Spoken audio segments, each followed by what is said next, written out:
आज हमारा उत्तर पूर्वी क्षेत्र 8 के 8 राज्य आज पूर्ण रूप से विश्व की विकास और प्रगति की गाथा में अपना योगदान देने के लिए पूर्ण रूप से तैयार है। पिछले 10 वर्षों में जो परिवर्तन आया है, जो क्षेत्र पिछड़ा समझा जाता था, जो क्षेत्र दूर दराज क्षेत्र समझा जाता था, जिस क्षेत्र को कभी भी प्राथमिकता कभी नहीं दी जाती थी, प्रधानमंत्री जी ने उस पैराडाइम को पूर्ण रूप से परिवर्तित कर दिया। और जो 10% ग्रॉस बजटरी सपोर्ट का भाग उत्तर पूर्वी राज्य में देने का निर्णय लिया गया, जिसके आधार पर करीब करीब 6 लाख करोड़ का निवेश वहां हुआ है। 4.5 करोड़ की आबादी, 4.5 करोड़ की आबादी में सबसे ज्यादा साक्षरता का दर 8 राज्यों को मिलाकर 80% एवरेज साक्षरता का दर, मिजोरम में तो 100% हो गई। 4.5 करोड़ आबादी में से 70% युवा 30 वर्ष के आयु से कम, और उस मतलब कि करीब करीब 3 करोड़।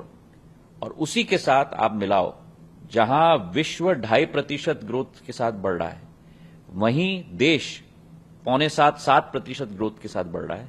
वहीं उत्तर पूर्वी राज्य 1 नहीं, 4 नहीं, 5 नहीं, 8 के 8 पिछले 10 वर्षों में एवरेज 12 से 13% से बढ़ रहे हैं। तो मतलब देश का डबल और विश्व का 4 गुना।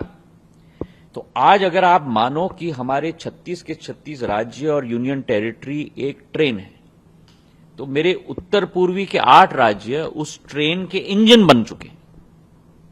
और इसलिए निवेश के लिए पूरी नींव प्रधानमंत्री जी ने बना दी है।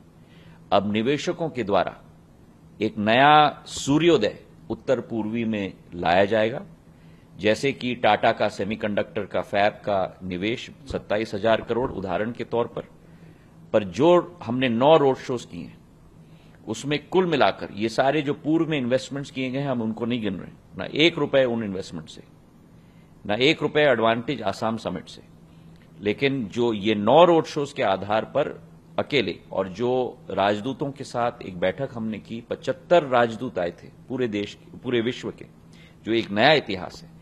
हमारा कल जो उद्घाटन प्रधानमंत्री जी से किया जाएगा, 4,22,000 करोड़ रुपए के निवेश इन 8 राज्यों के लिए रेखांकित किए गए।